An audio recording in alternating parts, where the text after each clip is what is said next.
सर्वप्रथम मैं परमेश्वर पिता को धन्यवाद देता हूं कि आज की सुबह को, जबकि हम एक नए वर्ष में प्रवेश किए हैं, प्रभु ने मुझे इस दिन को दिखाया। स्थानीय पासबान को भी धन्यवाद देता हूं जिन्होंने मुझे यह अवसर दिया कि इस नव वर्ष की इस आराधना में मैं आज उसके जीवित वचन को आपके साथ मैं बांट सकूं। प्रियो, आज की सुबह के लिए हम सबों को परमेश्वर पिता को धन्यवाद देना है। 2024 समाप्त हो गया और नया वर्ष अर्थात 2025 की पहली तारीख को हम सब यहां पर परमेश्वर की आराधना में बैठे हैं।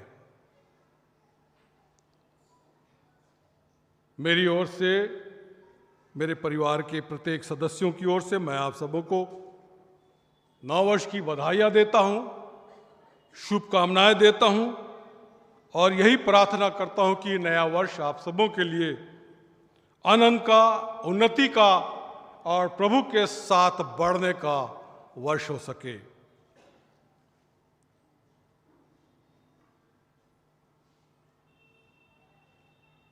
इस समय हम थोड़ी देर परमेश्वर के वचन से देखेंगे कि जबकि आज नया वर्ष प्रारंभ हो गया है और इस नए वर्ष के प्रथम दिन में हम यहां पर हैं, तो नया साल, नई शुरुआत और नई चुनौतियां हमारे सामने क्या होगी आने वाले वर्ष में। जबकि हमें परमेश्वर ने एक नए वर्ष को दिया है, तो हम इस बात को देखें कि आने वाले वर्ष हमारे लिए किस प्रकार से हमको उसमें एक नई शुरुआत करना है। और जब कोई बात नई शुरुआत होती है तो उसमें कुछ चुनौतियां होती हैं, कुछ समस्याएं भी सामने आती हैं। लेकिन प्रभु का धन्यवाद हो, बीते वर्षों में प्रभु ने हमें सारी चुनौतियों से उसने हमें पार किया है।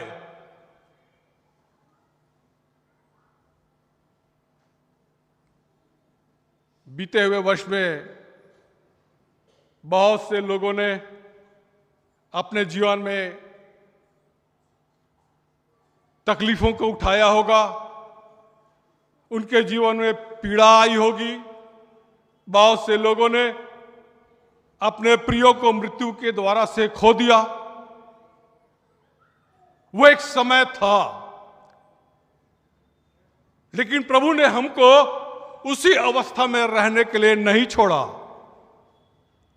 लेकिन प्रभु ने हमें उस समय से पार करते हुए इस नए वर्ष में प्रवेश कराया है कि हम परमेश्वर पिता का धन्यवाद करें।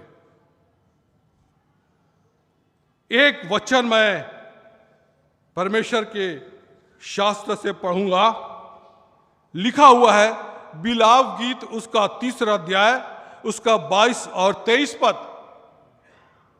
जहां पर परमेश्वर का वचन कहता है, हम मिट नहीं गए, यह यहोवा की महाकरुणा का फल है, क्योंकि उसकी दया अमर है, प्रति भोर को वो नई होती रहती है। 2024 में जब हमारे जीवन में विपरीत परिस्थितियां आई, दुख का समय आया, पारिवारिक जीवन में बहुत उथल पुथल भी आए, लेकिन परमेश्वर का वचन कहता है कि हम मिट नहीं गए हैं। क्यों नहीं मिटे? इसलिए क्योंकि परमेश्वर का महाकरुणा का फल हमारे ऊपर हमें मिला हुआ है। उसकी दया जो है वो प्रति भोर को हमें नई करते चले जाती है। और यही कारण है मेरे प्रियो कि हम परमेश्वर की अनुग्रह, परमेश्वर की दया के कारण से आज इस नए वर्ष के इस 2025 के नए वर्ष में हम प्रवेश करने पाए हैं।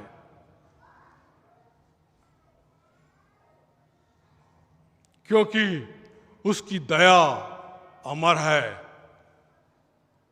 उसकी महाकरुणा हम पर बनी हुई है। हमने प्रभु के लिए कोई अच्छा कार्य नहीं किया, क्योंकि वचन साफ कहता है कोई भी धर्मी नहीं, एक भी धर्मी नहीं।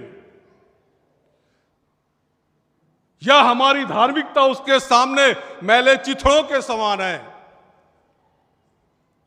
हम इसलिए नहीं बचा लिए गए, ना इसलिए कि जब हमारे ऊपर कोई प्रकार की ऐसी बीमारियां आई तो हमारी इम्यूनिटी पावर अच्छी थी इसलिए हम बचा लिए गए, या हमारे सहायता करने वाले बहुत से लोग थे इसलिए बचा लिए गए, या हमें सुरक्षा मिली हुई थी इसलिए हम बचा लिए गए।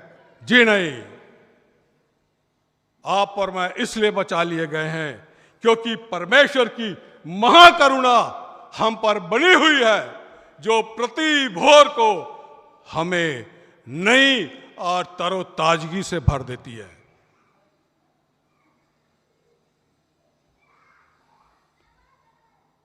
और जब हमें यह नया वर्ष मिला है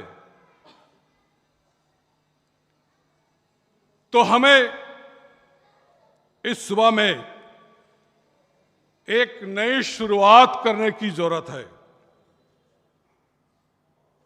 हो सकता है पिछले वर्ष में हमने बहुत सी बातों को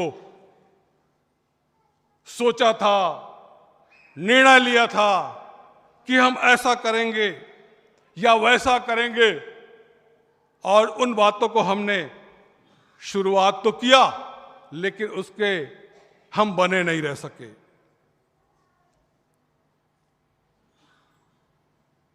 और इसलिए हम अपने उस मुकाम में या हम अपने उन प्रतिज्ञाओं को पूरी नहीं कर सके। कई बार तो ऐसी घड़ी में हमें समझ नहीं आता है कि हम शुरुआत करें तो कैसा करें। यह भी एक समस्या हमारे सामने रहती है, क्योंकि हम संसार की बातों से इतना ज्यादा प्रभावित हो जाते हैं कि हम शुरू तो करते हैं लेकिन उसको हम अंजाम तक पहुंचाने में कई बार अपनी समझ के कारण से असफल हो जाते हैं।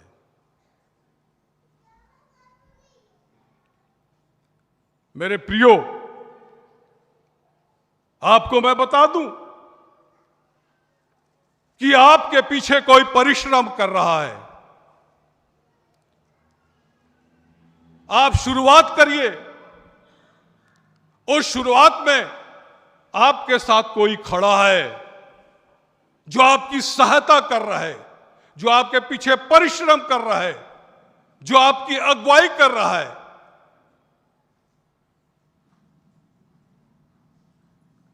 हताश होने की जरूरत नहीं, निराश होने की जरूरत नहीं, बीच रास्ते में ही छोड़ देने की जरूरत नहीं। यदि हम इस बात को महसूस करते हैं, यदि हम इस बात को स्वीकार करते हैं कि हमारे पीछे कोई है जो हमारे लिए परिश्रम कर रहा है, कि हम नए वर्ष में जब किसी बात को शुरुआत करते हैं तो वो वर्ष भर हमारे साथ बना रहता है और उन कामों को वो हमारे लिए पूरी करता है।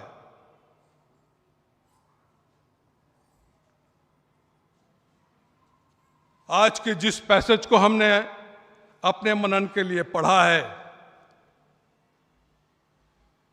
वहां एक दृष्टांत का वर्णन है। यह बहुत ही प्रसिद्ध दृष्टांत है।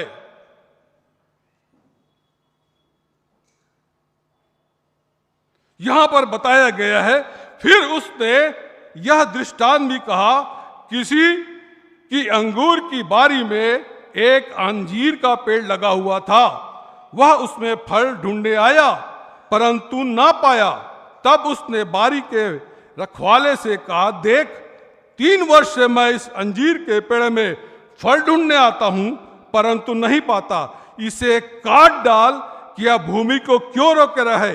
उसने उसको उत्तर दिया, हे स्वामी, इस वर्ष और रहने दे कि मैं इसके चारों ओर खोद कर खाद डालूं, और यदि आगे को वो ना फले तो उसे काट डालना। इस दृष्टांत में 4 कैरेक्टर हमको मिलता है। पहला है अंगूर की बारी का स्वामी,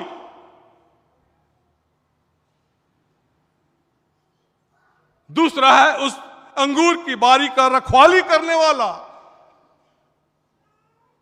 तीसरा है वो अंगूर की बारी, और चौथा है अंजीर का पेड़।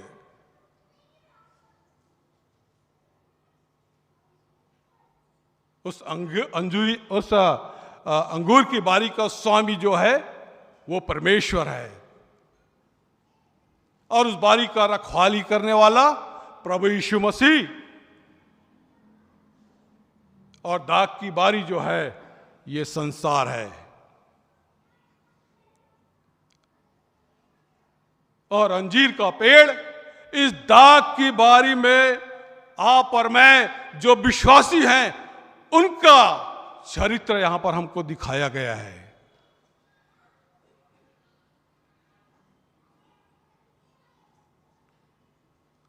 बारी का माली बगीचे में आकर के उस अंजीर के पेड़ में वो फल ढूंढता है। कोई टीकाकार कहते हैं कि जब वो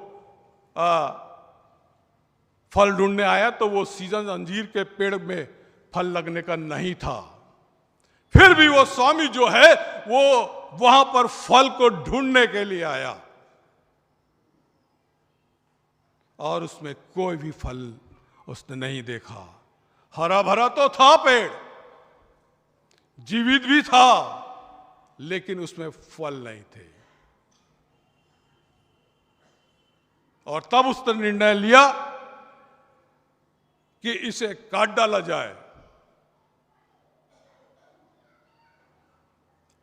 और रखवाले ने विनती की। उसने विनती की स्वामी से, हे स्वामी, इसे इस वर्ष और रहने दे कि मैं उसके चारों ओर खोद कर खाद डालूं। यदि परमेश्वर हमारे जीवन में किसी भी प्रकार के फल को वो नहीं देखता है,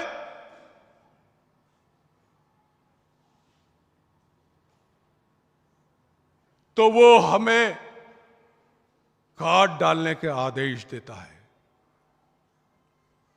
तब हमारे लिए हमारा प्रभु यीशु मसीह, जो कि हमारा उद्धार करता है, वो पिता से विनती करता है कि उसे एक वर्ष और रहने दे, ताकि मैं उसके पीछे परिश्रम करूं, उसे चारों ओर से उसमें खोदा कर दूं, और उसमें मैं पानी डालूं, ताकि वो आने वाले वर्ष में वो फल लगे। मेरे प्रिय भाई और बहनों, प्रभु यीशु मसीह ने हमें ये 2025 का वर्ष इसलिए दिया है कि हम अपने जीवन में फल को लेकर के आ जाएं, हम फलवंत हो जाएं।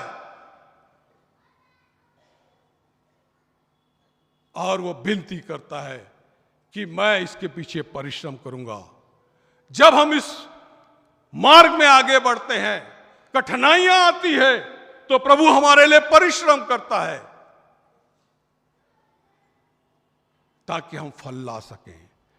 मेरे प्रिय भाइयों और बहनों, परमेश्वर आपसे और मुझसे इस बात को जानता है कि आप और मैं उसके लिए फल दे सकते हैं।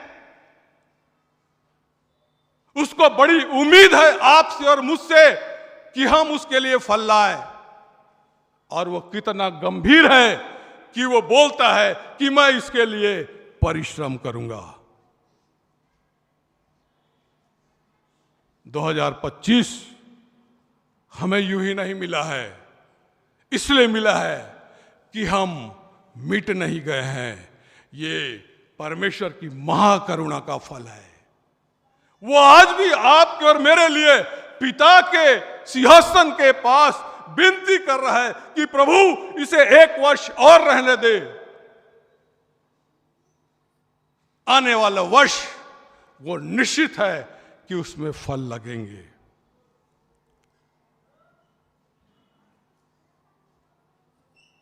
कितना गंभीर है प्रभु आपके और मेरे जीवन से। इसलिए क्योंकि उसने हमें अपने लहू से खरीद लिया है। और यदि आज भी हमने अपना अंगीकार नहीं किया है तो वो चाहता है कि आने वाले वर्ष में हम अंगीकार कर लें।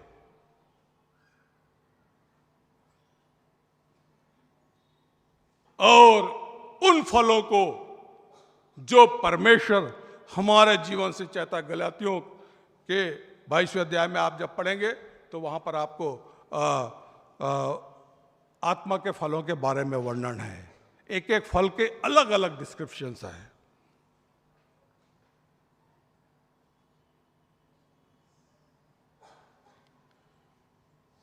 हमारा परमेश्वर हमारे जीवन में वो फल ढूंढता है और इसलिए हमने आज 2025 के इस नव वर्ष के प्रथम दिन को देखा है कि हम इस आने वाले वर्ष में परमेश्वर की उम्मीदों के मुताबिक अपने जीवन में हम फल उत्पन्न करें।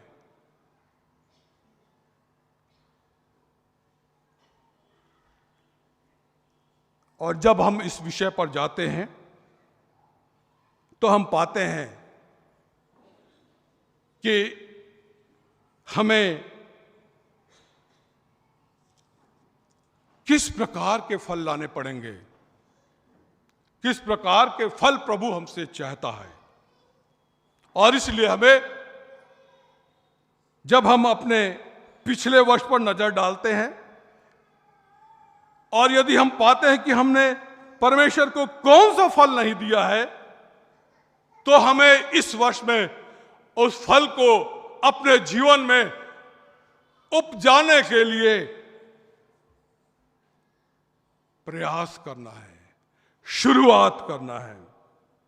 क्योंकि प्रभु पिछले 3 सालों से आ रहा है। पिछले 3 सालों में पूरे संसार में बहुत उथल पुथल होते रहे। कोविड-19 जब आया, एक बड़ी महामारी आई।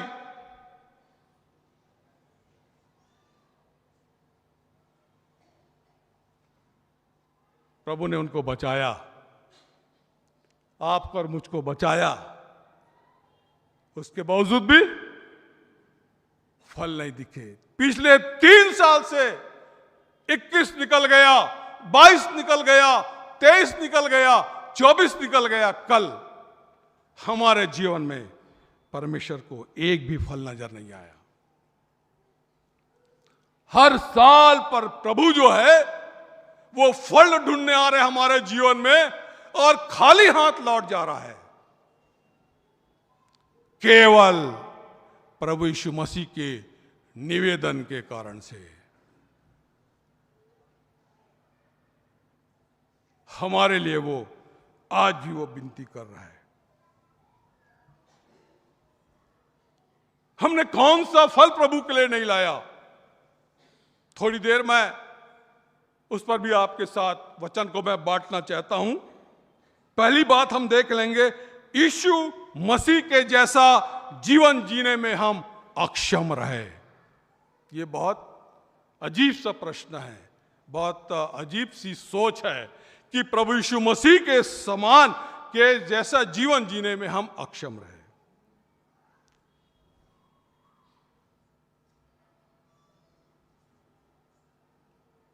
मैं आपको बता दूं, 25 दिसंबर का पर्व हमने मनाया अभी कुछ दिनों पहले, पिछले सप्ताह। क्रिसमस का पर्व प्रियो एक जीवन शैली है। इस प्रकार से क्योंकि परमेश्वर ने अपने बेटे प्रभु यीशु मसीह को स्वर्ग से इस संसार में मानव के रूप में भेज दिया।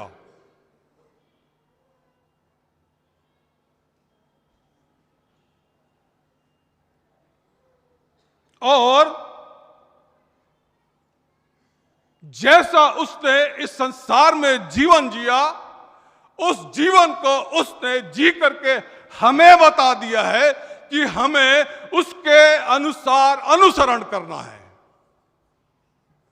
इसीलिए वो 25 दिसंबर को, इसीलिए वो क्रिसमस को इस संसार में आया कि वो न तो मनुष्य के लिए ईश्वर पर चार्ज लगाना बड़ा आसान है, अरे वो तो परमेश्वर है, सब कुछ कर सकता है, लेकिन मानव रूप में वो इसीलिए आया कि वो आपको और मुझको किस प्रकार से इस संसार में जीवन जीना है उस शैली को वो बता दे और हम उसी जीवन शैली में आगे बढ़े, उन बातों का हम अपने जीवन में अनुसरण करें।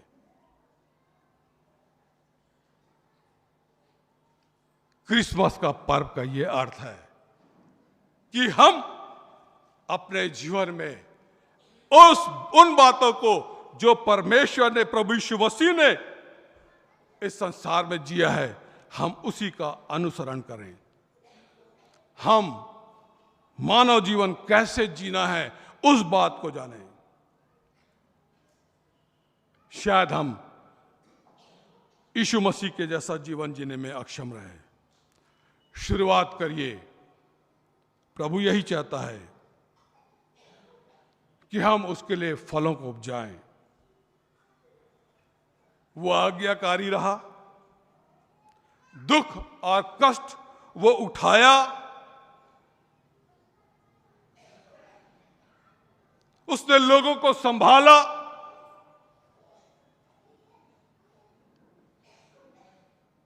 सबसे उसने प्रेम किया, बीमारों के लिए उसने प्रार्थनाएं की,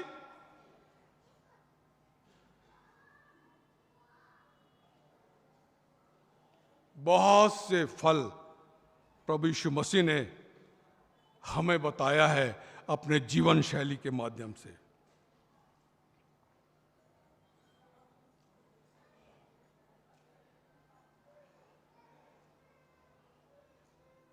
अपने सुसमाचार काल में जब प्रभु यीशु मसीह की मृत्यु के दिन करीब थे, तब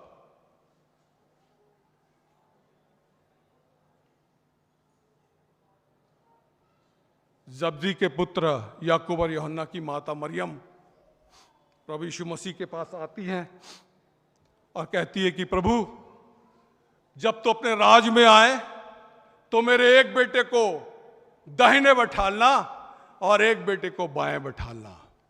प्रभु यीशु मसीह ने उनसे क्या कहा?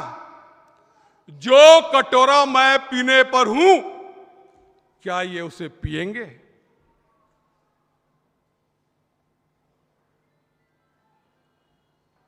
प्रभु यीशु मसीह ने दुख उठाने की जीवन शैली हमारे सामने रखा है।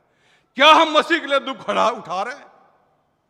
वो साफ कहता है कि जो मेरे पीछे आना चाहता है वो पहले अपना क्रूस उठाए। क्रूस आरामदायक जगह नहीं है, क्रूस में पीड़ा है, क्रूस में दर्द है। क्या हम प्रभु के लिए अब तक ऐसे जीवन को व्यतीत किया है? प्रभु यीशु मसीह के जैसा हमने जीवन नहीं जिया है और इसलिए परमेश्वर ने हमें एक वर्ष और दिया है कि हम उसके जैसा जीवन जिए। वचन कहता है कि जैसा प्रभु यीशु मसीह का स्वभाव हो वैसा तुम्हारा भी स्वभाव हो। तुमको देख करके लोग परमेश्वर की महिमा और प्रशंसा करें। क्या आज ऐसा फल हम लोगों के सामने बांट रहे हैं? क्या लोग हमारे जीवन से ऐसे फलों को देख रहे हैं? 2025 इसलिए मिला है क्योंकि हम मिट नहीं गए, उसकी महाकरुणा से हमें मिला है। इसलिए एक नई शुरुआत प्रभु यीशु मसीह के जैसे जीवन जीने की आपको और मुझको करनी है।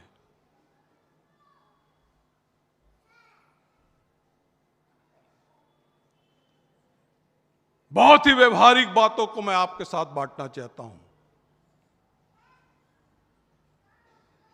शायद हम परमेश्वर के वचन को पढ़ने में अक्षम रहे हैं, साल के प्रारंभ में हमने एक निर्णय लिया कि हम बाइबल को पढ़ेंगे, रेगुलर पढ़ेंगे, नियमित इसकी स्टडी करेंगे। शुरुआत तो अच्छी की है, लेकिन धीरे धीरे शायद ये वचन को पढ़ना हमने बंद कर दिया। वचन अलमारी में है, रविवार को साफ वाफ किए और लेकर के आ गए। हम वचन नहीं पढ़ते, घरेलू प्रार्थनाएं नहीं होती।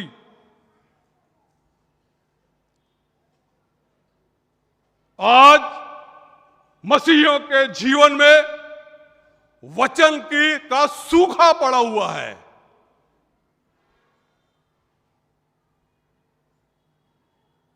एक नया फल प्रभु के लिए हमको लाना है कि हम परमेश्वर के वचन को रेगुलर पढ़ें। दाऊद महाराजा कितनी अच्छी बात कहता है, मैंने तेरे वचन को अपने हृदय में रख छोड़ा है कि तेरे विरुद्ध मैं पाप न करूं। वचन को पढ़ना हमारे लिए आवश्यक है। ये वचन जो स्वयं देहधारी होकर के हमारे बीच में आया, ये वचन जीवन की रोटी है। यदि हम इसको नहीं पढ़ते हैं तो हम आत्मिक रीति से दुर्बल रहेंगे, कमजोर हो जाएंगे।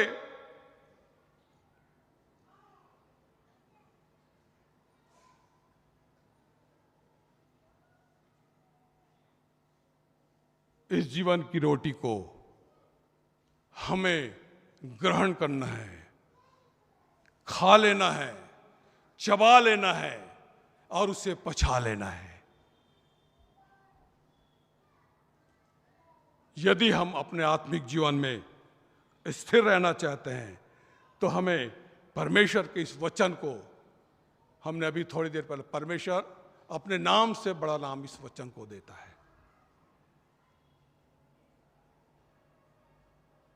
इसमें वो शक्ति है, इसमें वो सामर्थ्य है जो हमको सबल बनाती है। यदि हम इसे ग्रहण नहीं करते, यदि हम इसको नहीं पढ़ते हैं, तो हम परमेश्वर के लिए फल लाने में असफल हो जाएंगे। एक और बात है, सेवा करने के लिए समर्पण करने में हम अक्षम रहे हैं। कई बार साल के शुरुआत में हम कुछ योजना बनाते हैं कि प्रभु मैं ऐसा करूंगा, तेरे लिए ऐसा करूंगा, मैं प्रचार करूंगा, तेरे लिए लोगों को जीतूंगा, मैं बीमारों के लिए चंगा करूंगा, आवश्यकतामंद लोगों की सहायता करूंगा। आपके कलीसिया भवन में भी मेरी जहां जहां आवश्यकता हो, मैं हर समय अपने आप को तैयार रखूंगा।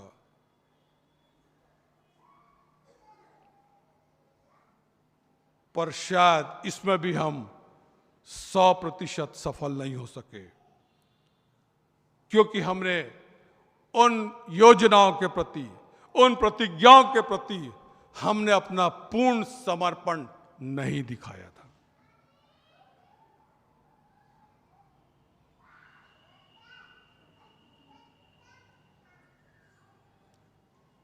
संसारिक बातों के लिए बहुत योजना बना लेते हैं। इस साल मैं घर बनाऊंगा, इस साल मैं कार खरीदूंगा, इस साल बच्चे की शादी होगी, उस साल ऐसा करूंगा, वैसा करूंगा। उसमें बड़ा प्रयत्न करते हैं, बहुत प्रयत्न करते हैं। ये तो होना ही है, ये तो परमेश्वर की ओर से मिली हुई आशीषें हैं।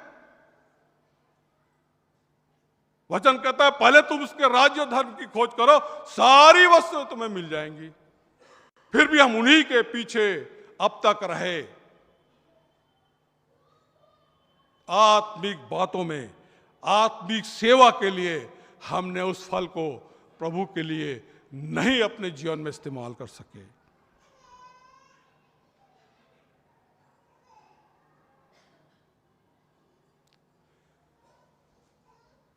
प्रियो, हमें समझना होगा कि हमने अब तक प्रभु को कौन सा फल नहीं दे पाए हैं।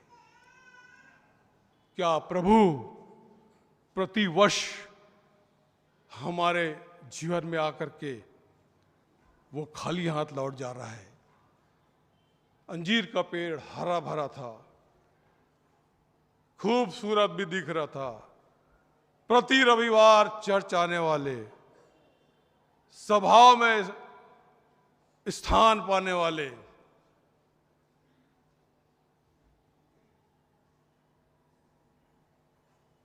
यदि जीवन में फल ना हो तो इन स्थानों में कोई महत्व नहीं है। प्रभु हमारे जीवन में वो फल को देखना चाहता है और इसलिए प्रभु ने हमें ये 2025 का वर्ष दिया है। हम इस वर्ष में प्रभु को खाली जाने ना दें, शुरू करें, क्योंकि प्रभु यीशु मसीह हमारे लिए परिश्रम कर रहा है, निवेदन कर रहा है कि पिताजी प्रभु इसको एक वर्ष और रहने दे, इसलिए क्योंकि उसकी दया अमर है, हम मिट नहीं गए हैं, उसकी करुणा हम पर प्रति भोर को नहीं होती जाती है। हमने प्रारंभ में ही चर्चा की थी कि नए वर्ष की में नई शुरुआत करनी है, नई चुनौतियां का भी सामना करना पड़ सकता है और थोड़ी देर हम इन्हीं चुनौतियों की ओर परमेश्वर के वचन से हम देखने पाएंगे। परमेश्वर का मैं वचन कहता है, आमोस नबी की पुस्तक उसका 8वां अध्याय और उसके 11 और 12 पद में, यहाँ पर हम एक आने वाले भविष्य में जो हमारे सामने जो एक चुनौती आने वाली है, वो बड़ी आत्मिक चुनौती होगी, जिसको आमोस ने बहुत पहले जिसकी भविष्यवाणी उसने कर चुका है। लिखा हुआ है, परमेश्वर यहोवा की यह वाणी है, देखो ऐसे दिन आते हैं जब मैं इस देश में महंगा करूंगा, उसमें ना तो अन्न की भूख और ना पानी की प्यास होगी, परंतु यहोवा के वचनों के सुनने ही की भूख और प्यास होगी। आने वाला समय परमेश्वर के वचनों को सुनने की भूख और प्यास को लेकर के आने वाली है। यह परमेश्वर की वाणी है। कहता है कि देश में महंगी करूंगा और ऐसे दिन आएंगे और वो जो महंगी होगी वो अन्न और प्यास की नहीं होगी, लेकिन परमेश्वर के वचनों को सुनने वालों की भूख और प्यास होगी।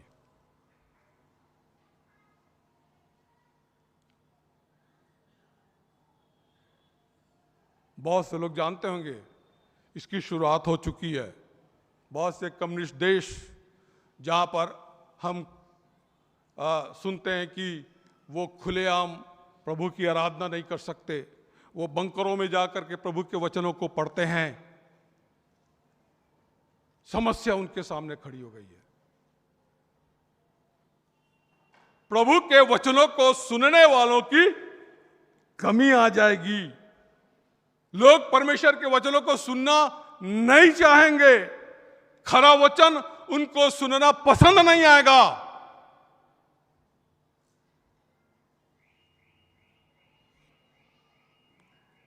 लोग यहोवा के वचन की खोज में समुद्र से समुद्र तक और उत्तर से पूरब तक मारे मारे फिरेंगे। ओह, मारे मारे फिरेंगे उसके वचन को सुनने के लिए। और क्या लिखा उसके बाद, परंतु क्या वो पाएंगे? अंतिम लाइन लिखी हुई है, परंतु उनको उसको ना पाएंगे। मेरे प्रियो, ये प्रभु के क्रोध को बता रहा है। जब हम ऐसा अपना जीवन वचन से दूर रखेंगे, जब हम वचन को पढ़ेंगे नहीं, जब हम वचन को सुनेंगे नहीं, वचन पर चलेंगे नहीं, तो परमेश्वर का वचन हमारे जीवन से दूर हो जाएगा, लोप हो जाएगा। और फिर जब हम उसको पाने के लिए इस देश से उस देश, समुद्र से समुद्र, अर्थात इस देश से दूसरे देश, उत्तर से पूरब दिशाओं में भी हम ढूंढेंगे, मारे मारे फिरते रहेंगे, कोई तरस खाने वाला नहीं होगा, सब कुछ समाप्त हो जाएगा, क्योंकि हम नहीं पाएंगे। आपको बता दूं मेरे प्रियो, जिस समय परमेश्वर शांत हो गया, वो हमारे लिए परमेश्वर के उन दंडों से जो हमको वो देता रहता है, उससे ज्यादा भयानक उसका क्रोध का दंड होगा।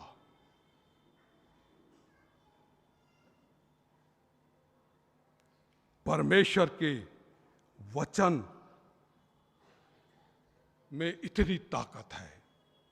परमेश्वर चाहता है कि हम उसके वचनों को पढ़ें, उसके वचनों में हम बने रहें, और इसलिए यहां पर कहता है कि ऐसा दिन आने वाला है, क्या पता। दो अभी बहन ने प्रार्थना में इस बात को कहा कि आने वाले समय में क्या चुनौती आ जाएगी। 2025 में हम मसीहियों के सामने, आज हमारे सामने भी देखते हैं कि लोग हमको हमारे आराधना में बाधा डालना शुरू कर चुके हैं। बहुत से लोग तकलीफों में हैं, बहुत से लोगों को अन्य देवताओं के नाम जानबूझ के बुलवाने के लिए दबाव डाला जा रहा है।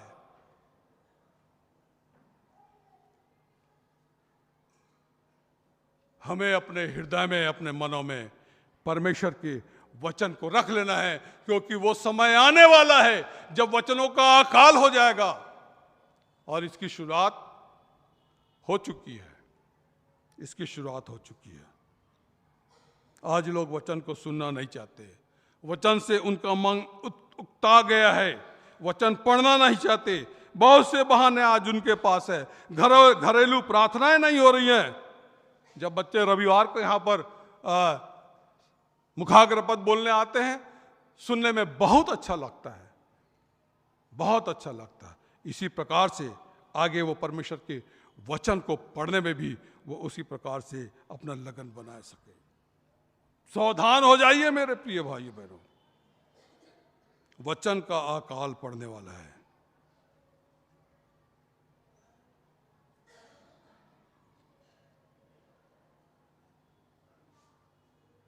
तब हमारे पास कुछ नहीं रहेगा, केवल परमेश्वर का दंड, क्योंकि वो शांत हो चुका रहेगा।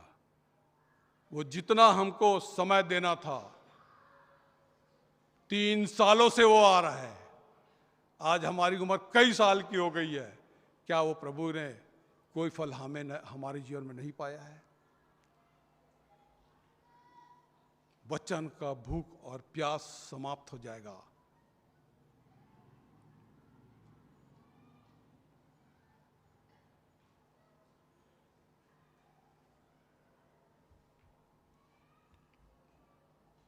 इस पद के प्रारंभ में लिखा हुआ है, यहोवा की यह वाणी है जो टल नहीं सकती, जो पूरी होके रहेगी।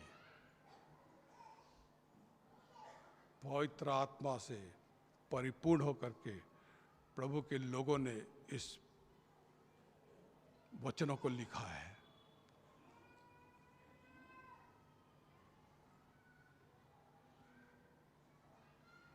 आज बहुत सी बड़ी बड़ी सभाएं हैं, हो रही हैं, वचनों से ज्यादा लोग वहां पर चिन्ह और चमत्कार के लिए जाने लग गए हैं।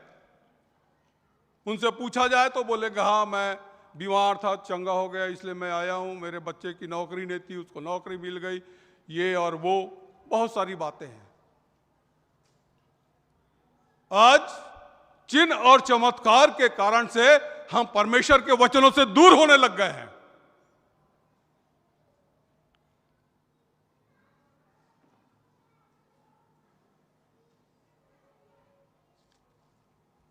आमोस की पुस्तक उसका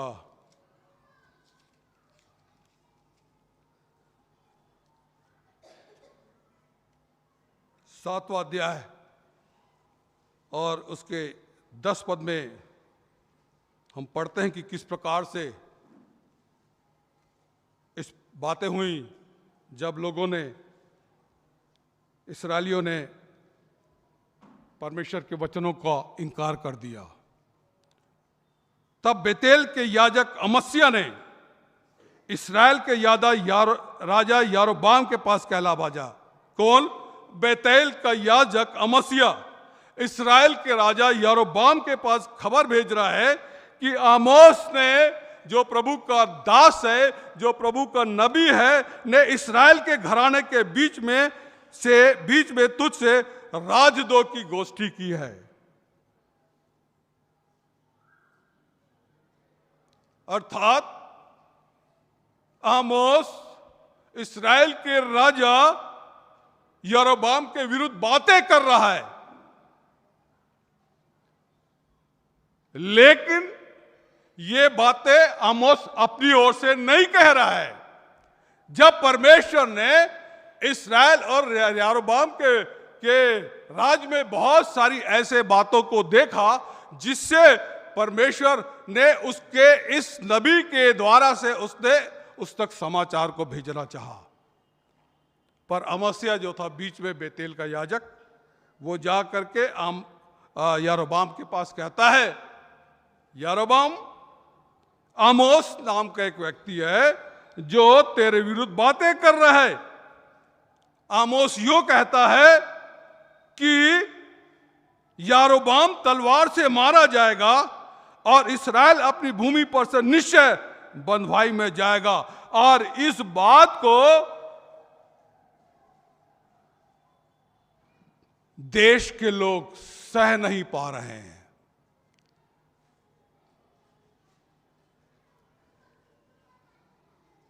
अमस्या जाके चुगल कर रहा है यारोबाम के पास, कहता है कि वो तेरे विरुद्ध में ऐसी ऐसे बातें कर रहा है, जो इस्राएल का राजा है उसके बारे में आमोस ऐसी ऐसी बातें कह रहा है जिसको देश सह नहीं पा रहा है।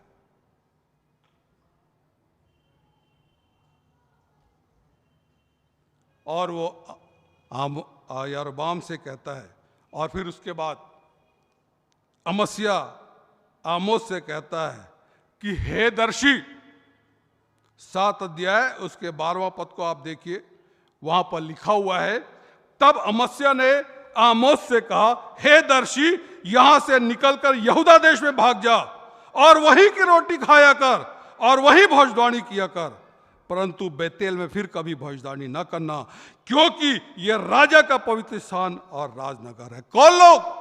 इस्राएली लोग, वो इस्राएली जिसको परमेश्वर ने अपनी चुनी हुई प्रजा करके अलग किया था, वो इस्राएली जिन्होंने परमेश्वर के बड़े बड़े आश्चर्य कर्म अपने जीवन में देखे थे, आज प्रभु के वचन का वो इंकार कर रहे हैं।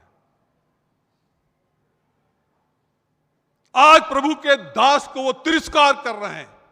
आज प्रभु के दास को वो मना कर रहे हैं कि तू यहां से निकल जा, भाग जा, वही की रोटी खाया करना, यहां भविष्यवाणी करने की जरूरत नहीं है।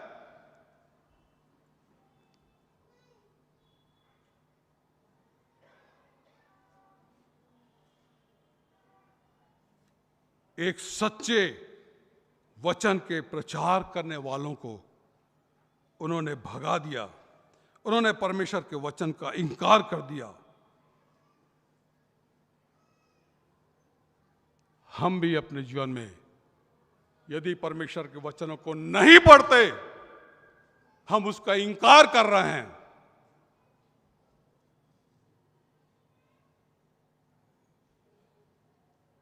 और तब आगे जाकर के 8वें अध्याय के 11-12 पद में कहता है, तब एक समय आने वाला है जब परमेश्वर का वचन उठा लिया जाएगा, समाप्त हो जाएगा। फिर लोग ढूंढेंगे, पश्चाताप करेंगे, पर नहीं मिलने वाला, उनको नहीं मिलने वाला।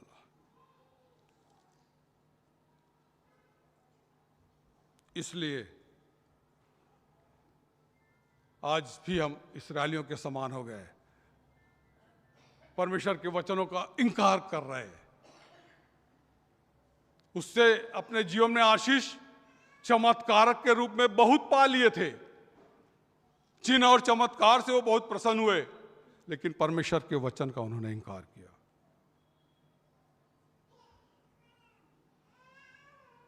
मेरे प्रिय भाइयों बहनों, आज वचन को हमको पढ़ना है, सावधान भी हैं रहेंगे हम, क्योंकि आज वचन को बहुत बार लोग अपनी सुविधा अनुसार से, अपनी समझ से प्रस्तुत कर देते हैं। इसलिए वचन को जब आप पढ़ेंगे तब आप इस बात को जान पाएंगे।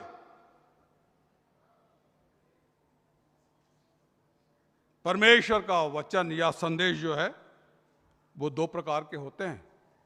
पहला संदेश है बाइबल का संदेश, और दूसरा संदेश है बाइबल से संदेश।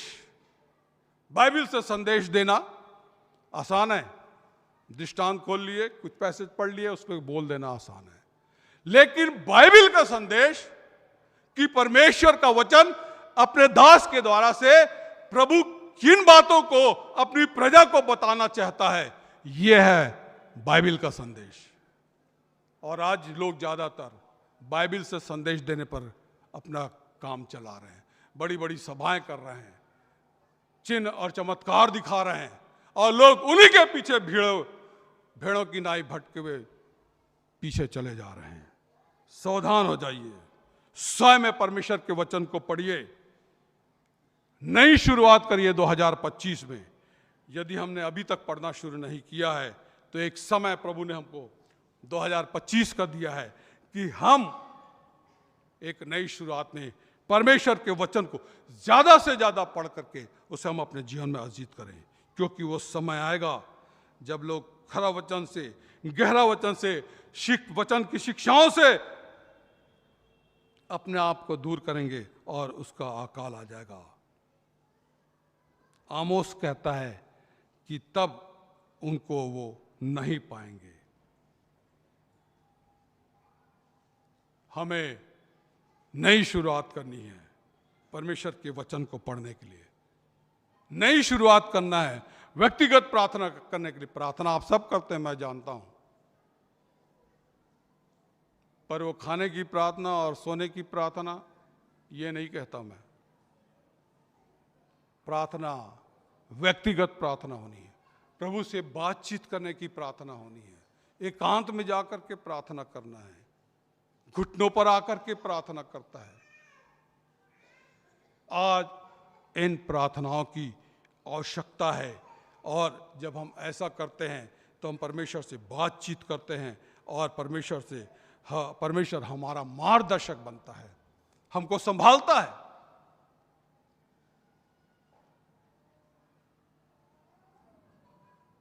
एक और व्यवहारिक बात कह करके मैं आज की संदेश को समाप्त करूंगा। नए वर्ष में हमें अपनी सेहत का भी ध्यान रखना है।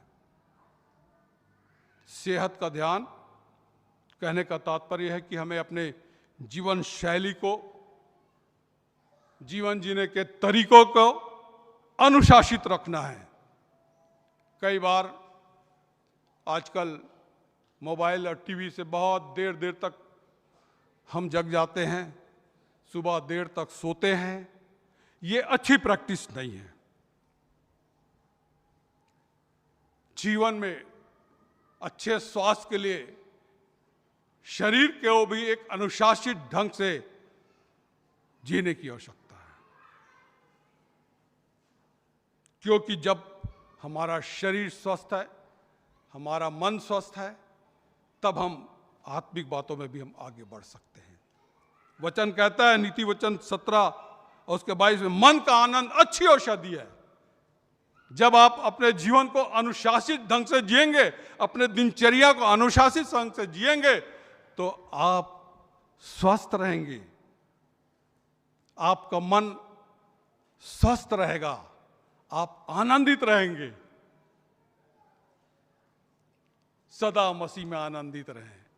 ऐसा ना हो कि आप 1 तारीख को आनंदित रहें, 2 तारीख से फिर आपका मुंह मुरझा जाए। सदा प्रभु यीशु मसीह में आनंदित रहने की बात। कैसे आनंदित रहेंगे? बीमार आदमी कहाँ आनंदित रहता है? वो तो उसी चिंता में पड़ा रहता है। यदि हम आत्मिक रीति से बीमार हैं तो हम खुश नहीं रहेंगे, मन आनंदित नहीं रहेगा, आत्मा दुखी रहेगी। सेहत यदि हमारी अच्छी है तो हम निश्चित है कि हम अपने मन से भी आनंदित रहेंगे। वचन कहता है जैसा कि मन का आनंद अच्छी औषधि है, उसी प्रकार से नीति वचन 14:30 में कहता है शांत मन तन का जीवन है।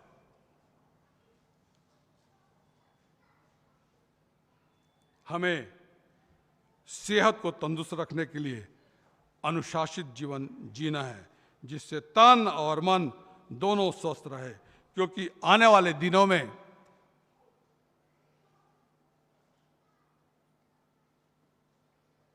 और भी बड़ी बड़ी बीमारियों का सामना करना पड़ सकता है। महामारियां आ सकती हैं। जब हम तन और मन से स्वस्थ रहेंगे, प्रभु हमारे साथ है, तो निश्चित है कि हम ऐसी घड़ी में भी इन समयों से पार हो जाएंगे। मेरे प्रिय भाई और बहनों, प्रभु यीशु मसीह ने आपको और मेरे लिए 1 वर्ष और मांगा है, 2025 का वर्ष।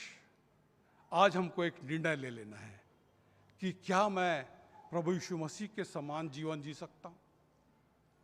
क्या मैं अपने जीवन में प्रतिदिन प्रार्थना करता हूं? क्या मैं परमेश्वर के वचन को उतना महत्व दे सकता हूं? और यदि है तो हम परमेश्वर की उम्मीदों के मुताबिक हम इस कार्य में आगे बढ़ें, क्योंकि परमेश्वर हमारे प्रति बड़ा गंभीर है। इसलिए क्योंकि उसने आपको और मुझको खरीदा है अपने पवित्र लहू से। वो नहीं चाहता कि आप और मैं नाश हो जाए। हम उसके उम्मीदों में 2025 में खड़ा हो जाए, खरे निकलें, ताकि जब वो हमारे जीवन में फल देखने आए तो हमको विश्वास योग्य दास कह करके हमें संबोधित कर सके। वो फल को देख कर को प्रसन्न हो सके, आनंदित हो सके। इस वर्ष वो खाली हाथ हमारे जीवन से ना जाने पाए। परमेश्वर आपकी और मेरी इस 2025 में वचनों के मुताबिक आगे बढ़ने में सहायता करिए। दुआ करेंगे। आपके नाम का धन्यवाद करते हैं स्वामी, इसलिए क्योंकि आपको हमारी सुधि है। आप हमसे उम्मीद रखते हैं कि हम अपने जीवन में उन फलों को जो आप चाहते हैं और जिन्हें बीते वर्षों में हमने अभी तक अपने जीवन में नहीं ला पाए, इस 2025 में प्रभु जी आप हर एक की सहायता करिए कि हम उन फलों को अपने जीवन में लेकर के आए जिसके लिए आप हमारे प्रति आशान्वित हैं, जिसके लिए आप हमारे लिए परिश्रम कर रहे हैं।